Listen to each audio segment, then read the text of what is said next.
octobre 2024, le commissariat de l'arrondissement numéro 4 de la ville de Ouagadougou a reçu une plainte du directeur de la gestion financière des finances du ministère en charge de l'action humanitaire et de la solidarité nationale contre M.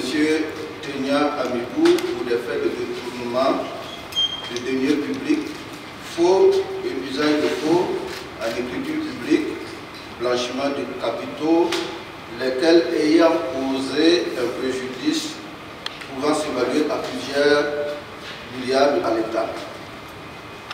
Suite au compte rendu qui m'a été fait, j'ai instruit la même unité judiciaire d'ouvrir immédiatement une enquête afin de rechercher l'auteur des faits, ses co-auteurs, ses complices, et parallèlement procéder à une enquête de patrimoine, procéder à la saisie de tous les biens, les fruits,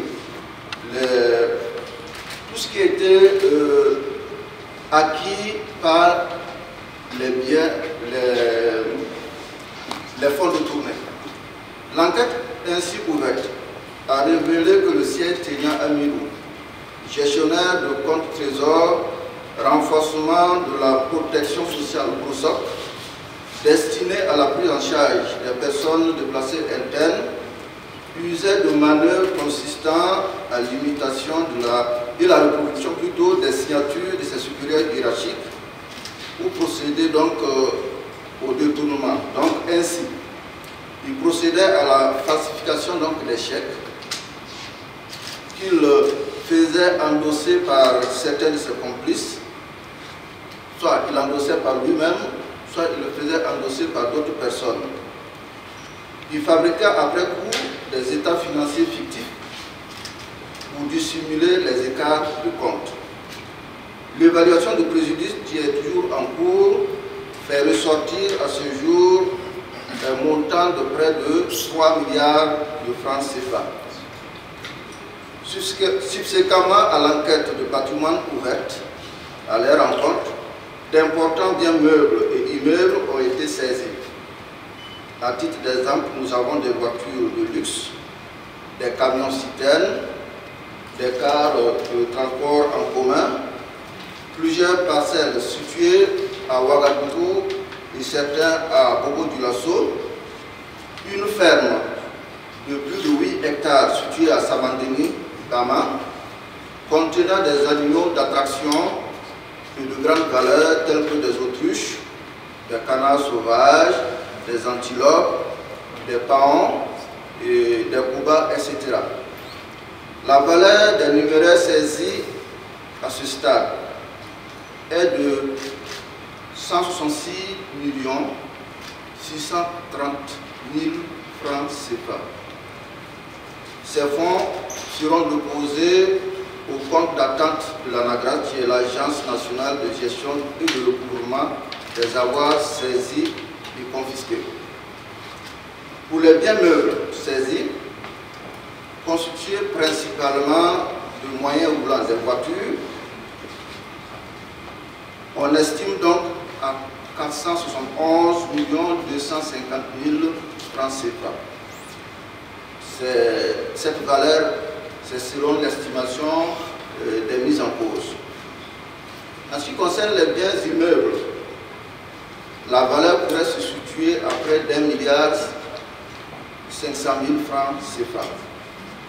À ce jour, 3 personnes, à savoir Tenia Amibou, principal auteur des faits, Ouedraogo Salifou et Bayoulou Philippe, ont été déférés à mon parquet et sont placés sous mandat en attendant donc leur jugement. Ils sont poursuivis donc pour des faits de faux en écriture publique, usage de faux en écriture publique, détournement de deniers publics, d'enrichissement illicite et de blanchiment de capitaux. Alors que nous étions sur cette enquête, mon parquet a reçu une plainte de l'agent judiciaire de l'État contre Chinda Stanislas, pour des faits de faux et usage de faux, détournement de deniers publics évalué à 578 772 419 francs CFA. Ce préjudice très énorme a été fait contre le Centre de promotion d'agriculture et de multiplication animaux performants. La section de recherche de la gendarmerie nationale a été saisie afin qu'une enquête soit ouverte, que l'auteur des faits soit interpellé. À ce stade, il a également été déféré à mon parquet et en raison donc de la nature donc, des faits et dans l'intérêt de l'État, nous avons jugé qu'en ce qui concernait ce dossier, il fallait ouvrir une procédure en saisissant donc le juge d'instruction. Le juge d'instruction saisi, il a été mis en examen et il lui a décerné également mandat de dépôt.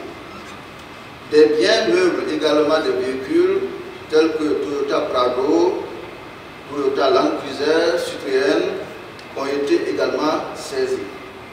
Des documents en sa possession relativement à des immeubles ont également donc été saisis. Et comme je le disais tantôt, nous avons choisi de saisir le juge d'instruction dans ce dossier pour soigner donc les intérêts de l'État, parce que nous entendons toujours certains documents qui pourront nous permettre donc de le confondre, puisque l'auteur donc nie une partie donc des biens détournés. Il reconnaît un certain montant, mais il ne reconnaît pas le tout. Pour soigner donc l'intérêt de l'État, il fallait donc demander au juge de poursuivre l'enquête, puisque la PJ est limitée dans le temps, alors que le juge a beaucoup plus de temps pour creuser, permettre la localisation donc, de certains biens immobiliers, leur identification et procéder à la saisie pénale. C'est le lieu pour moi donc, de saluer l'engagement de tous les acteurs qui ont contribué à l'avancée rapide donc, de ces enquêtes. Je tiens à adresser mes vives félicitations au commissariat de l'arrondissement numéro 4 et à la section de recherche de la gendarmerie qui se sont donnés à fond pour que ces procédures puissent aboutir. Je remercie également les animateurs du commissariat central de Bobo-Dioulasso et mon collègue le procureur de Bobo-Dioulasso également pour leur franche collaboration qui a également permis à la saisie des biens situés donc sur les ressorts territoriaux. On doit continuer donc cette collaboration pour mettre fin donc à cette délinquance économique.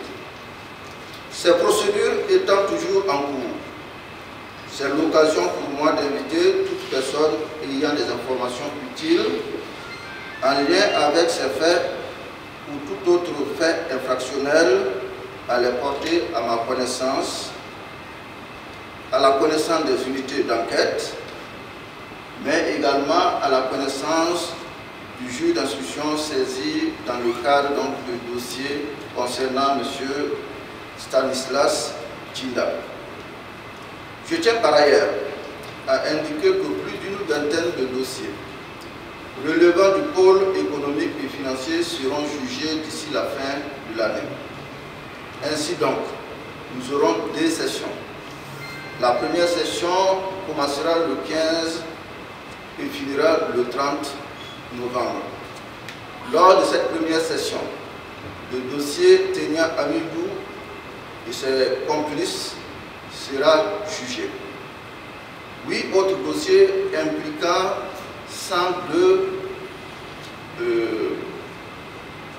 agents publics seront donc jugés parce que c'est pour des faits de détournement de deniers publics.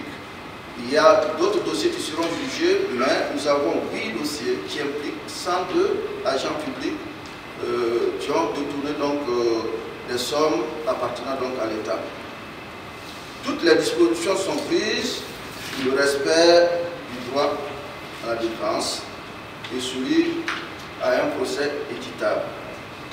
Je remercie donc l'ensemble des animateurs de la presse pour leur accompagnement et leur engagement dans la lutte contre la corruption et toutes les infractions économiques.